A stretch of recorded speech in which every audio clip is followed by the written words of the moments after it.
était épuisant et ça ne nous satisfaisait pas au niveau de l'échelle du chantier. Donc nous avons commandé une semi-mécanique qui produisait 1700 par jour et ça nous faisait alors satisfaction. Voilà. Donc nous sommes en train de construire tout un monastère en terre.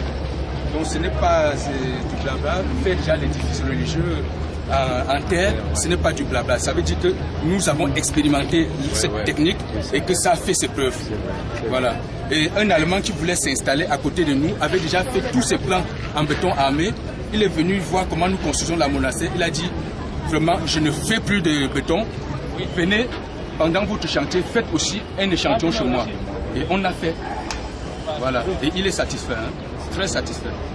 Voilà.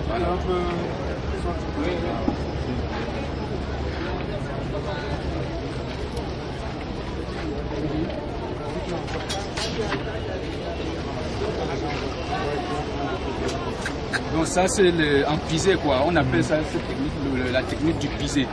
Donc on fait le couplage, et on fait le remplissage, on pile, on peut aussi faire au compacteur, mais ça épuise et ça supprime un peu de travail pour beaucoup.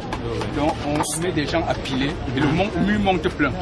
Voilà, nous avons fait notre clôture de 2,5 km en pisé. Il suffit seulement de lui mettre un chapeau en béton pour pouvoir aller, on compte en siècle. Hein. Et l'assemblage,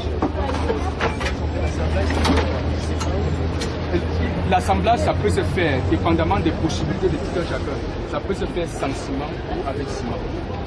Ouais. Et en construction de terre, le technicien peut vous proposer 3 possibilités. Si tu es très pauvre, on te propose ta possibilité. Si tu es moyen, on te propose ta possibilité. Si tu as un peu plus d'argent, on te propose des l'hyper solide selon tes possibilités. Donc, il y a tous ces ça veut dire que le très pauvre n'aura pas quelque chose de solide. Ce sera solide, mais à son niveau. Oui, oui. En fonction du coût, quoi. Voilà. En fonction du coût. Oui, oui. En fonction du coût. Oui. Et en fait, beaucoup diront, est-ce que c'est moins cher? Je dirais, en termes économiques, c'est moins cher. Sur le champ, ça paraît pas moins cher, mais en termes de durée, hein, quand quelque chose fait sa preuve dans la durée, ça devient moins cher. Voilà.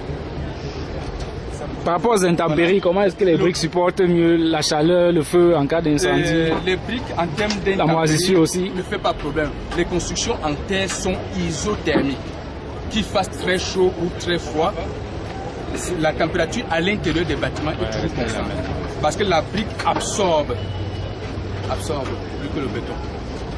Voilà. Maintenant, si c'est le feu, par exemple, c'est un truc fréquent à Douala, les incendies. Parce que si le feu prend une maison en brique, ça ne peut brûler que ce qui peut être brûlé. L'armature reste intacte. L'armature reste intacte. Le feu ne brûle pas, la terre ne se brûle pas comme ça. La terre c'est un mélange de terre. Parce que bon, si vous voulez faire avec ciment, il faut que la terre soit un peu granulée. Parce que si c'est une poussière, ça ne se lie pas avec le ciment. Pour que le ciment fasse son effet, il faut une certaine granulométrie. Voilà.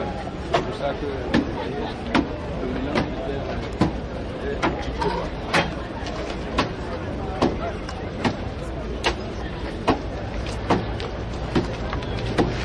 Est-ce que les constructions à niveau peuvent être possibles?